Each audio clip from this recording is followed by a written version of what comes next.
Hey guys, welcome back to the part number 2 of this, domain number 3. This is, by the way, CISSP Success Toolkit Masterclass series. I think you are already aware with. In this entire series, we go with a lot of discussion about the different objective, the kind of mindset you need to have for your CISSP exam.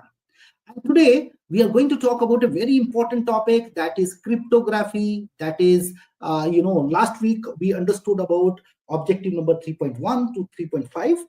And now we are going to have a very dedicated session only for cryptography today. So that's how, let's take this. If you are new to me, you don't know me, this is a small introduction of me. My name is Manoj Sharma. I am an AI expert cybersecurity leader. I have been a veteran for Indian Air Force for 20 years, and then I do, train in universities, MTech students. I am a Udemy instructors and all of those kind of stuff. So all the things which are going to come to you is going to be high value, and that is what for people know me, right? So let's go ahead and talk about domain, the entire CISSP first, right? And when we talk about this entire CISSP, there are total 8 domains. And this is by far a very lengthy domain number 3. And that's the reason we have divided it into 3 parts. Today, we are into the second part of the 3-part series for the entire domain 3. And in this, our focus is going to be completely on cryptography. This entire domain contributes to 13%, and this is more for those people who are looking for architecture roles and how they make a secure systems and all of those kind of stuff. So with that said, let's go ahead and, this is going to be our agenda for this session: how to prepare for CISSP, understanding mindset for the domain number 3, objective-wise main concept, type of questions in the exam, and how to prepare effectively. That is always, our target for that. Somehow we don't have Pratima ma'am today. Otherwise, you know how she makes this session so interesting. I'm the only one today. So maybe in the next session, we will have her back. With that said, let's go on to these topics and then understand the mindset first. As I keep saying in each and every session I take, you know what? So many people fail CISSP just because the way they prepare is on your left. They always go through the books, they go through the concepts and those kind of stuff, but they do not practice the scenarios. They don't think through much. CISSP is all about applying the concepts. It's just not about memorization. And that is where in the exam, you're going to get a bumpy ride, which you see on the right. So you need to get prepared for it, guys, in the entire preparation. That's kind of very important. And I do the same. Pratima ma'am and me, we drive this entire CISSP Success Toolkit program, which is the world best program to get you CISSP certified, with more than 650 success stories by now. It is not a boot camp. If you are in a feeling, okay, it's just a 5 days program or a 40 hours of program. No, it is not. It is a 100 days program. It is your one-stop solution for all your CISSP needs. You don't need to separately go and purchase books. You don't have to go take different trainings. You don't have to purchase, exam quiz sessions and all of it. Everything is inbuilt. And you are going to go through hybrid approach. That means it contains the live sessions as well as you are going to have a very structured progress for the entire 100 days. And every day has a defined target for you. The most important feature of this program is the 60 plus hours of the live exam practice. And you're going to practice live with me. So that's one of the best programs in the world right now. But I will leave it up to you. You go through that. And again, it's going to help you a lot. Let's dive straight away into, objective number 3.6. So guys, when we go into this objective, right, the kind of mindset is very important. You have to be keen to understand the core concept of cryptography. Rather than going and memorizing too much stuff, focus on the basics, and that is where you are going to learn cryptography. So take it in that spirit and think through how this particular thing is going to help me in the entire scheme of things. As a security leader, you have to apply all these cryptographic concepts. You should be able to understand them well and apply these, and you should be able to absorb this technology in a much more better way. So with that said, let's go through the first objective here of the cryptography and it talks about goals of cryptography. Now, it is by far the most tested concept of the entire CISSP. There are goals of cryptography, for example, confidentiality. And confidentiality can be achieved through symmetric and asymmetric cryptography, obviously. Then there is integrity. Integrity is achieved by hashing. And then we have in hashing as well, we also achieve authenticity by implementing MAC. Okay, we call it as message authentication code, right? That's also very, very important. And then you may also get a question on what is the goal of a digital certificate? That is more about identifying, validating, and then we use the public key in that particular certificate to encrypt something. So that is another goal. And for digital signature, which is the most tested, the primary goal of digital signature is to make sure, number one, it gives you authenticity and it also gives you known repudiation as well. And please remember, authenticity is equal to what? Authentication plus integrity. So those things should be super clear to you when you are going through this particular concept. Okay, so I hope that is one. Let's go and pick it up. Another one, and it says cryptographic life cycle. So all the cryptographic solutions we are using, right? It has a life cycle by itself. Okay, so you go and identify a business need, for example, to secure your data.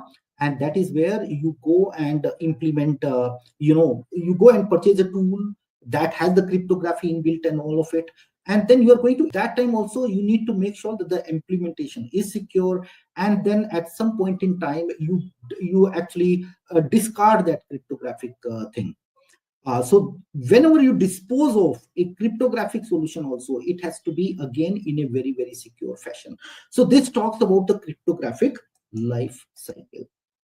The next objective is strength of cryptography, and that's kind of very, very important, guys. You know what? Cryptography is meant to be complex. It is not meant to be easy, just like other systems. It is meant to be complex. And the strength of a cryptography is decided by the key, the type of key you are using, and how you are managing your key, number one. It also depends on the algorithm, the mathematical formula by using which the entire cryptography is kind of implemented, all of it. And obviously, many people have a feeling that algorithm must also be, secure. They are definitely secure, but there is no need to keep them as private or keep them as secret as well. Algorithms can be made public.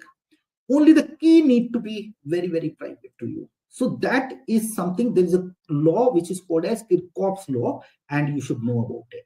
And then the third important aspect, apart from the key and the algorithm in the entire cryptography, is your implementation as well. You know what?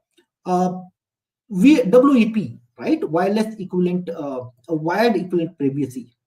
That was one of the protocol which came in the year 1998, and by 2000 that went off.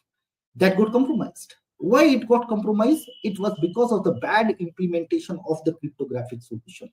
So implementation is the third pillar, which is very important for making the cryptography secure all the time, or strengthful at the time. So that's another important concept you should know. And then CISSP also talks about a little bit about the history of cryptography. So cryptography has evolved over a period of time. Not necessarily you need to remember everything. Most of the cryptographic historical example which we get is more about, you can say, substitution cipher and Caesar cipher and all these kind of things. And then in the modern ways, we use substitution and transposition both. Now, you should be very clear in the difference between the substitution cipher and the transposition cipher. Substitution cipher is where we change a character with a completely different character. Okay, for example, A is replaced by C, and B is replaced by D. That's an example of the substitution cipher. On the other side, there is transposition cipher. And in this cipher, what happens is we have a block. And in those blocks, every block, we have a placeholder for that. And that placeholder numbering, let's say there's a block of 8 bits. And they are sequentially 1, 2, 3, 4, 5, 6. They have arranged like that. And then the key is some other number, some other arrangement of those blocks. So what will happen is we will follow the pattern which the particular block has been decided to, and then this will make the things to get screwed up. We are not going to bring any new character into this. Only it is about the changing the order of the characters in a particular block, and that is what is called as transposition. Then this particular objective 6.2 also talks about block and stream cipher. Now, what is a block cipher? So in a block cipher, there is always plain text data, and that is divided into equal size of blocks. We are going to break each and every block and take each and every block and let it go through the substitution, transposition, or XOR operations, and that is how we get the ciphertext. Now, there are multiple implementations out of it. For example, there is cipher block chaining, there is the output feedback mode, there is cipher feedback mode, all of it. Not very important from the exam perspective, but at least a little bit you should know, right? Then comes your stream cipher, and stream ciphers are basically meant for real-time communication. Right now, I'm speaking to you live. In this live as well, you can see whatever I am speaking might already getting encrypted and reaching to you. Now, let's say you are hearing my voice a little delayed, right? In that case, this can be a lot of problem, right? Latency is the biggest enemy of the entire networking. So in this case, we cannot implement a very heavy cryptography for real-time communication. So what we do, there is something called as XOR function, extended OR function. That is what is implemented. So all the data which is coming bit by bit, we are going to mix up with some other random bits, and we are performing a XOR operation to come out with the ciphertext. So you need to understand the difference between block and stream cipher. Stream cipher is normally, as the word suggests, it is for the live stream.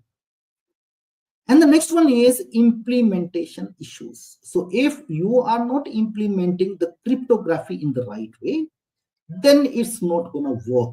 For example, let's say you have a plain text which has some repeated numbers, okay, which has some repeated words, and they are repeated after a certain period of time. And let's say because of this, you are getting some kind of patterns. And normally in block cipher, you can get those patterns. So how do we eliminate those patterns? So what we do, there are two things we use. One is called as initialization vector, which is only infused only in the first block. And then the particular block will go through the entire substitution, transposition, everything. And then the ciphertext which comes out, we are going to take that ciphertext to generate the IV for the next block. But please remember, initialization vector is only for the first block. On the other side, we also have nonce. So a nonce is very similar to initialization vector, but this is also associated with some kind of counter mechanism as well. For example, the same nonce being used in first block number 1, when it is going to block number 2, there will be a counter, let's say ++1. Some number which is like ++1 will be XOR'd with this, or there is some algorithm happening, and the same nonce is used to generate another nonce for the next block, and then the second one will be used to generate the third nonce, and likewise it will keep continuing. So that is called as implementation thing. So that is how we make sure that the implementation is secure and they don't have repetitions. You know what? The biggest enemy for cryptography is patterns. Now those patterns can be because of English language, and let's say if you know that a ciphertext is into English language, you know every language has some patterns of character which are repeated more than others, and based on that we have something called as frequency analysis. So that is one way in which cryptography is broken. On the other side, we also have something called as we can say differential analysis. When somebody get two different texts. Let's say I get a plain text as well, I get the ciphertext as well. I can compare them, I can play around with them to get the key out. So that is called as the differential analysis. Those things are very much prominent if you're not implementing the cryptography in the right way. So I hope you got this entire cryptographic method. I took some more time for that.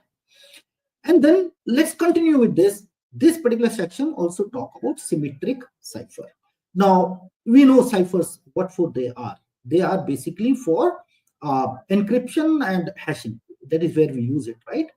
In a symmetric cipher, when the data is encrypted, it is encrypted with the same key and it will be decrypted with the same key. Now, this simplifies things a lot. And most of the time, you can see 95% of the data, wherever we are storing data at rest, we follow the same. We follow the symmetric cryptography all the time. However, this has some loopholes as well. Because if you are using the same key on the other end and this end as well, then you need to make sure that the key is securely transmitted on the other end. When the key is getting transmitted on the other end, how you are going to transmit it? You have to find some other channel in which you are going to make this key transfer on the other end, right? And that sometimes becomes a big challenge. Also, there are scalability issues as well. For example, if there are 10 people in a company and each and everyone want to talk to each and everyone using symmetric cryptography, then what how much key they need to maintain? 10 into 10 minus 1. That means 90 divided by 2, 45 keys. So each and everyone will need to have 45 keys on each and everyone. Now, let's say if one system is getting compromised, all entire keys in the entire environment need to be refreshed. You can't use it anymore. That is why scalability is an issue in the symmetric cipher, even though symmetric cipher is the fastest most. And then this was quite a significant problem when it comes to the implementation part. And researchers, they find out, okay, what can we do better in that? So they found Diffie-Hellman, which is more of a key establishment protocol. It worked and it is still being used. But then later on, they came to know about asymmetric cipher, in which we are using a pair of keys. It is like 91 is equal to 13 into 7. Now, this 91 is a big prime number. I'm just saying here for simplicity, but think this 91 is a very big prime number, and 13 and 7 are the two keys. They are interrelated because they are factors of the same big prime number. So one becomes a private key and one becomes the public key. As the name suggests, private key has to be private to you and the public key has to be public. You can share it with anyone. It's like your visiting card. It's like your email. And then whoever wants to send a message to somebody in a PKI environment, they need to encrypt that data using the public key of the other side. So that's the normal thing which we use in asymmetric cryptography, right? Now, what happens in real world? Are we using asymmetric for encrypting bulk of the data? Answer is no. It is not done. Why? Because asymmetric ciphers are based on very big prime numbers, and those factors keys are also very, very big. And this adds to a significant processing overhead on the entire thing. So you cannot use it for bulk of the data, but in a common communication, let's talk about TLS SSL. So in the TLS SSL, the way it has been structured is, when the client reaches to the server with the request of accessing a particular page, let's say you are trying to access a particular page, this all happens in a CRISC before that. So when you try to access a page, your client send a client hello, and then you reach to the server. You send some random value to the server. Then the server is going to send you the server hello, which come back to you. And based on that, server will also send you a digital certificate. Then you are going to validate that digital certificate, and you are going to use that public key within that digital certificate to generate a pre-master key. And this pre-master key is then sent to the other side. And when it reaches to the other side, now both the client and the server, they will take this client hello, server hello, and the PMK, they will combine it together, and they will also be able to generate a key. So you can see here, we have used asymmetric cryptography for authentication purposes, for establishing another key, and that key which is established between these two parties is nothing but your session key. So session key is always symmetric, and the symmetric key is generated because of asymmetric, because we are using a digital certificate in there. So I hope that helps you. That's like explaining the same thing on a board will be much more better, but I hope it gives you a good idea. Okay, let's go ahead and talk about some more things. Next thing is hashing, and hashing ensures that you have a detection mechanism to ensure to validate if the particular message which is coming to you has been tempered by anybody, isn't it? So for doing that, normally when we hash a particular value, let's say there is a plain text, the outcome is always a fixed line output. It doesn't matter it is a single dot, it's a single word, it's a paragraph, it's a book, or it is all the book in the world. You try to hash it, you are always going to get the same length output. That is very important to understand. Second important thing is the particular hash output. Let's say you got a hash number. It is not possible for you to reverse engineer it. By no sense there is a way to reverse engineer it. It's not at all possible. The only attack which happens on hashing is people try to compare it with a given list of hash numbers, and there is something called as a birthday paradox. So birthday paradox says that if there are 23 people in a class, there is 50% chances, 50% probability that a particular hash value will actually match with another hash value. So at least there are 50% chances. And based on that, you can see dictionary attack and these kind of attacks are made of. Okay. When we hash a particular text and we create the output, hash output, it is normally called as message digest. Okay. And you can see message digest used everywhere, even on your system as well. When you copy a file and place it or cut or paste on any other place, the system comes to know that the entire file has been replaced or has been pasted on the other side. At that time, it is going to compare the hash values of the new place where the file has been copied, and everything has been matching, means the entire 100% of the operation has happened. And we use cyclic redundancy check, another important thing when we do packet transfers and all these kind of stuff. So message digest is heavily used. However, this message digest is also called as message integrity code, because normally the whole purpose of the message digest is to identify, it works as a mechanism to identify if the message has been tempered or not tempered. Okay. However, there is a problem with this implementation. And what is the problem? Let's say I am going to send you some data. And with that data, I am sending a message digest to you. I am sending a MIC to you.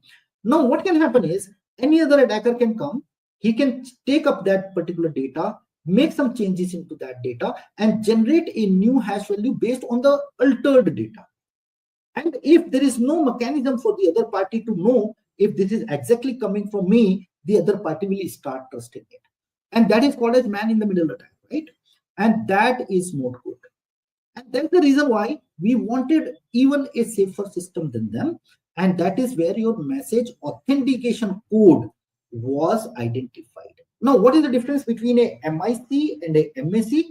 Is that in MIC, it is just the message digest which is going to travel on the other side. But when it comes to message authentication code, both the parties, this party and the other party, they are going to have a pre-shared key which only these two parties knows. And in the entire text, they are going to mix it, they are going to sort it, and then they are generating the hash value out of it. Now, even if on the way somebody catches that particular message, that particular guy will not have that secret key, because that secret key is only with the sender and the receiver. And that is why message authentication code not only gives you integrity, it also provides you authentication as well, so that the other party get assured that this is actually coming from the right person. And this is actually called as authenticity. So message authentication code provides you authenticity, which is a mixture of Authentication plus integrity, end of the day. So I think these nitty-gritty of the things, guys, you need to understand from the exam perspective. Okay, so I think we have discussed a lot. Let's go ahead and talk about a few more things here, right? Now, one major thing, the asymmetric cryptography is not going to be successful if we are not having PKI. Now, what actually is PKI? So PKI stands for Public Key Infrastructure. It's nothing but businesses which maintain all the software, hardware, and the entire ecosystem, which actually provides you trust. Now, how do they PKI provide you trust? Many people might be thinking like that, right? So what happens is, let's say I am a certificate authority. It is now my responsibility that when I provide you a public key, because PKI never stores your private key. Please understand from the exam perspective as well. PKI only stores public keys, and they not only stores it, they ensures that the public key is related to a genuine business or a genuine person or a genuine entity. And how they, by the way, understand that this is from a genuine trust? What happens is there is a process to apply for a digital certificate. Let's say you are a business and you want to serve your clients. Now you want to give them assurance that whenever they are coming to my website, they are secure. So what you are going to do as a business, you are going to reach out to the regional authorities. You are going to fill up the form. You are going to give out all the details. You are going to give up your business details and everything. And then you are going to submit that form. When you submit that form, you are also going to generate your private key. That means your password. And based on that password, there will be public key also generated, but it will not given to you directly. When the regional authority validate all your documentations, they are going to send it across back to the CA. That means certificate authority. And certificate authority, when getting satisfied with what our regional authority has done, what they are going to do, they are going to embed your public key into a digital certificate. And then they are going to sign that digital certificate. They are going to put their digital signature on that certificate, so that wherever this particular digital certificate travels in the world, they can be validated that this is actually issued by the same CA. And this gives them a lot of trust to actually believe on that particular digital certificate, because digital certificate have your public keys, right? So that's kind of very important. And once that digital certificate is digitally signed by the CA, it is then given to the customer, let's say your business. So that is called as implementation issuance part.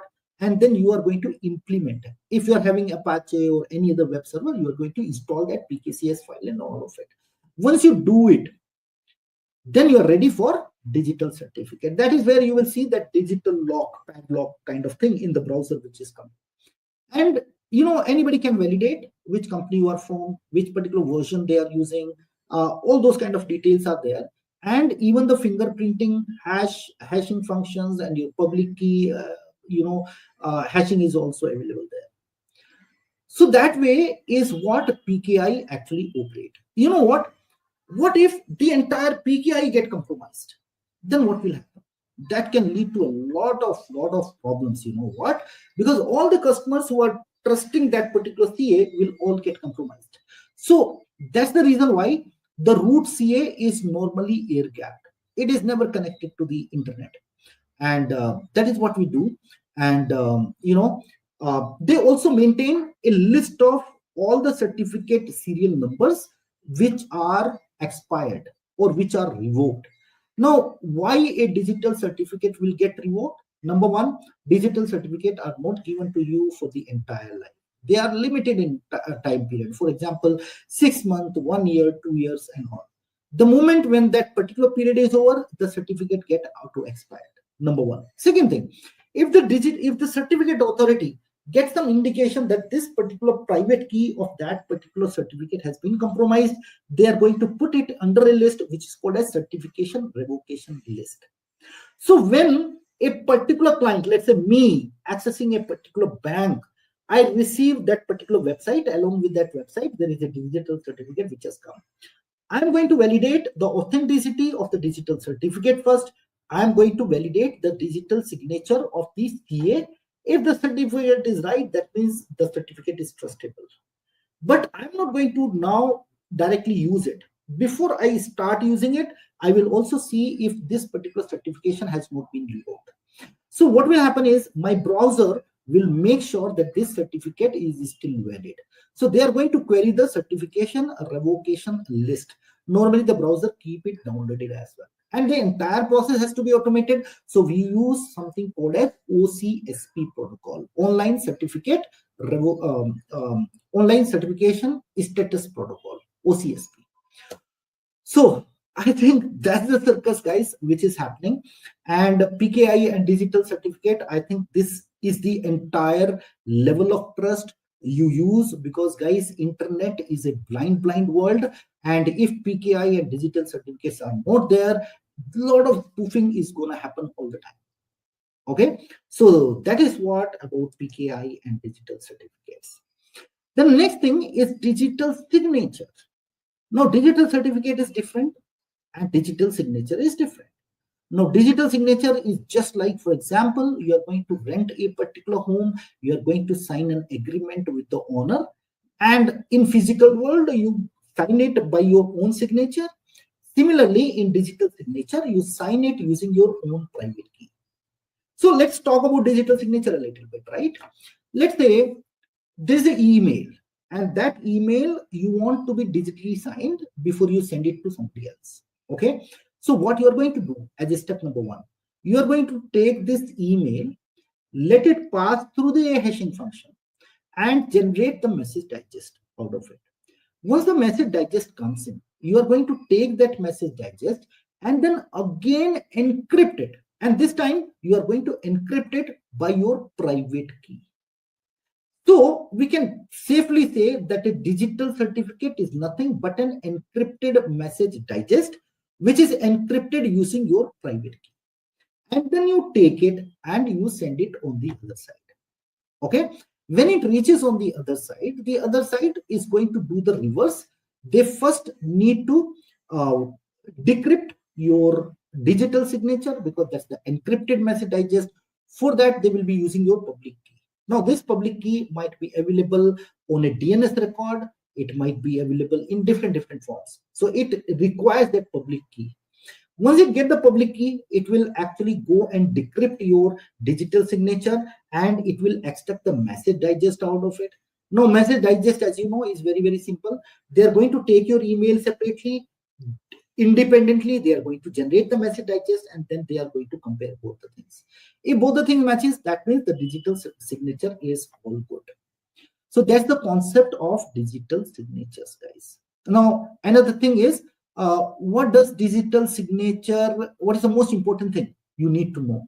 In digital signature, you should be very clear what digital signature provides you. It provides you authenticity and it provides you non-repudiation. If authenticity is not there, you cannot achieve non-repudiation as well. So these are some concepts which you should understand before you go and hit the exam. The next thing here is 3.6.4, and it talks about key management practices. So all the keys which are there, they have to be managed securely. There's a key management lifecycle by itself. So, for example, the first step is the key generation. When the key is generated, you should always try to generate it with the automated form, not through human intervention, because humans are the weakest link in security, right? Because keys are always secret. So you need to generate it automatically. And when you generate it, you need to make sure that they are very unpredictable in nature. They are always very random. And when you generate a particular key, the next thing is you need to give it to the right guy. You need to provision it to the right guy. When you are going to provision it to the right guy, you are not going to physically give it to them. Mostly digital ways are much more secure, in which the keys can be securely transmitted. So you need to find out a way in which a key can be securely provisioned. And before that, there has to be a layer of authentication as well, which is kind of very important. Now, once we do that, okay, what is next, guys? Once the key is, also being provision to the another party. Now it is time for them to use it. Now, how do they use it? When they are going to use it, always make sure that the particular system which is using it always have a secure way of processing the keys. Normally we process the keys through HSM and all these kind of stuff, right? So that is also very, very important stuff, guys. Okay, so that is what the third step, which is usage of the keys. Now at some point in time, the key also need to be rotated. The trigger for key rotation should be based on the sensitivity and the criticality of the data which you are holding, number one. Second thing, anytime you are suspecting that there is a breach, immediately you should go and rotate the keys. And when you are again rotating the keys, have a automated ways to do that. So it requires the entire set of technology which actually helps to do that. So key rotation is very, very important. And at some point in time, you are going to, let's say, you are going to destroy those keys. And why key destruction is so important? Because keys are important. The hacker may keep accumulating them over a period of time. It gives them a predictable pattern about the length and the complexity of the key, and then they can break the system. So that is why it is also very, very important to do that. So entire key management is very, very important. And two main concepts here, guys, which are very testable in the exam, is something which is called as a dual control. Let's say you are using a software solution which is super critical for you. And in an emergency, you need another set of local passwords which you have to, just in case something is not working out, you are going to use it. So those are called as break glass account. Let's say there is a break glass account and you want to store the keys, and you want that one particular person should not have the full control of the key. So what we actually do in that particular case, we will actually break that key into two parts, give one part to one guy, another part to another guy. And this concept is called as split knowledge, so that none of the party can use that half key independently and do something wrong. There is no frauds. And when, let's say, there is a day, doom day, when we want to use it, that is where there will be concept of dual key which will come. There is something called as dual use. So in this case, what will happen? These two parties will come together, let's say on a tool or something. They are going to put half part of their keys, and the particular platform is going to concatenate them, both the keys together, and then you are going to use it. So that is called as dual control. So these are additional two concepts as a bonus for your exam as well, guys. Okay. I think we have discussed a lot. Now let's get on to the objective number 3.7. And in 3.7, our focus is to understand the attacks on cryptography. And number one is the password attack. Most of the time, your password which you use, they are not stored in the same way in the system. There is something called as key stretching process. There are algorithms like PKCS and all of it, which convert your password into some keys, hash keys. And those hash keys are then used for all the authentication. Now, hackers are always behind those keys, hash keys. If you are not encrypting your hash values and your passwords are getting traveled on the password or Wi-Fi, attackers can get hack of it. Once they get hack of it, they can actually try to compare it using dictionary attack and all of it. So dictionary attack is one where the attacker try to compare a hash value with a set of multiple hash values. They also use sometimes rainbow tables, which is nothing but a file like 1 GB or 2 GB in size, which have most common passwords and their related hashes. So that is one thing which is used. That is called as dictionary attack. Another kind of attack is called as password guessing. And in this, somebody try to guess the password with different combinations and all of it, and try to break the system, right? Now, this is normally done manually and not a very frightening attack, because we also have something called as clipping level on an account. If somebody tries a password, let's say 5 times with the wrong time, then the account gets locked out. And that is what is the most effective way to make about it. Then there is also something called as password spray attack. In a password spray attack, what happens is the attacker try to push a single password maybe on multiple machines. somewhere it will hit. So likewise, they will keep changing the password and they will keep hitting a number of systems out there, and that is called as password spray attack. Then the next attack is called as brute force attack, and brute force attack is the most dangerous out of everything. Password brute force attack never fails actually, but the only thing is how much time it is going to break that password. That there's a wow factor required, there's a computational power required for that, and that is the most important thing which you need to consider when considering the strength of the cryptography. So these are some password attacks I think you guys should know from the exam perspective. And then more importantly, there are 4 different attacks, and I see a lot of students are getting confused on this, guys. There is ciphertext only attack, non-plain text, chosen plain text, and chosen ciphertext. Let me give you a very simple hack for it. Very, very simple hack for it. See, ciphertext only attacker, or whatever we have, right? These kind of attacks are named behind what the attacker actually get access to. If they are saying ciphertext only attack, that means attacker only have access to the ciphertext, and then the only way for them to break the particular system is to find out patterns, and that is called as frequency analysis. The next kind of attack here is non-plain text. So in this, the attacker has a ciphertext, but some portion of this ciphertext, the attacker also have the plain text associated with it, so he can do a differential analysis out of it. For example, you are writing a letter to me on a continuous every day, and you are always starting your letter with the word hello. So that particular hello is very predictable, right? So something is already known, right? And then based on that, you are going to see that initial words of that letter, if it is encrypted all the time, and then that can help you to break the system through the differential analysis. Okay. The next one is chosen plain text. So in a chosen plain text means you have the liberty to choose a plain text and get the ciphertext. So in this case, the attacker has access to the encryption system, not necessarily their key and algorithm, nothing. He just can pass a plain text and get the ciphertext. So this will help the attacker to gain access to the plain text and the ciphertext and compare them and do the differential analysis. The last one is chosen ciphertext. The chosen ciphertext is where the attacker get access to the deciphering system, the decryption system. So in this case, the attacker can take the ciphertext and get the plain text, and then compare the two to break the key. So these are some of the attacks you should know from the exam perspective, guys. Then cryptographic attacks, frequency analysis, guys, we have discussed this.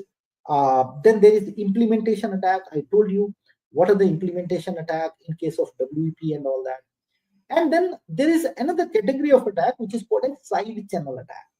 In a side channel attack, this kind of attack is very non-intrusive. This is very non-intrusive. Means the attacker is not actively working on that, but he is just observing. He is observing the time it takes for a character to get encrypted. For example, A takes more time to encrypt than B. So those timing patterns, if the attacker get to know, they can break the system. They're not going to get into the system, but just observing it. The next one is called a storage attack. Let's say in a particular system, there is some shared storage and there is a malicious process. Normally malwares do that, right? So what the malware system or the bad process will do, it will create a file. When the file is stored in a shared memory, nobody is stopping, right? Automatically, this will be deciphered by the command and control center as one. Then after some time, he will delete that particular file. Once that file is deleted, it is considered as 0. And then combination of time as well. If the file is not deleted for a certain period of time, then the next bit is going to be the same. And likewise, there is a hidden communication which can happen. This is called as covert communication. So that is also very, very important, right? Another kind of side channel attack is emanations. You know what? It might look like a Hollywood thing, but very, very true. When the system radiates, when the system actually works, it radiates some electromagnetic inference, and that electromagnetic wave can be captured by an attacker through a probe, and he can actually decipher what is going on inside the computer. So that is called as emanations. And then there is fault injection attack. In a fault injection attack, it's the first time when the attacker is going to be little intrusive. He's not going to get into the system, but he's going to play with the power. Let's say decreasing the voltage, increasing the voltage, and those kind of stuff. So these are some of the attacks, guys. You should be clear when you're talking about cryptography. Then I think man in the middle we all discussed. There is another attack which is called as meet in the middle. I told you, right? In block cipher, there's a block encrypted, and then there is next block, and there is next block. If the attacker get into these blocks, between these blocks, if the attacker is able to capture something, that is called as meet in the middle attack. Then pass the hash. For example, it is kind of a replay attack in which an attacker get a hash value and he don't try to break that hash value, because there is no meaning trying to reverse engineer a hash. You will never be able to succeed. So what they do, they just take this hash value and try to play on multiple systems by any chance if some system is getting logged in, right? That is called as pass the hash. Then Kerberos exploitation. Now Kerberos is an authentication protocol. We'll talk more on domain number 5. In Kerberos, what happens is every communication, I would say every exchanges, happens authentication tokens, by using authentication tokens. And these authentication tokens can also be captured. TGT can be captured. Once an attacker is able to capture a TGT, he is going to roast it. He is going to roast it, like multiple methods he's going to use to decipher the TGT and trying to play it with the service to get the password from the service. If the attacker is able to gain the password of the service account of the service or the relying party, it is called as silver ticket attack. And if the attacker is able to compromise the service account of the KDC itself, then that is called as golden ticket attack. So there are 3 things in Kerberos. One is called as Kerberosting.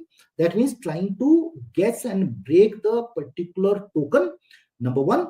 Second thing is the silver ticket attack, trying to gain the service account password of the particular service.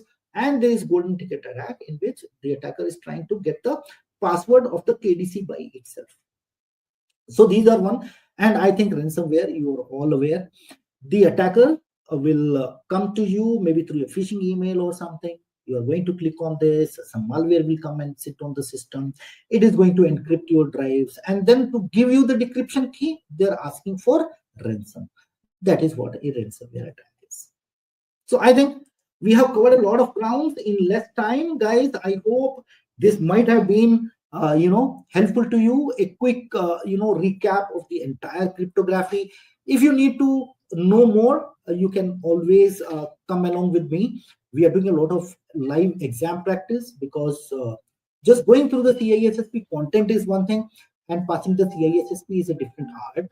In my live classes for exam practice, I will teach you how to counter those questions, how to read those questions, how to comprehend them right, and then how to answer this. That is what I do for most of the people. So if you are interested, most welcome.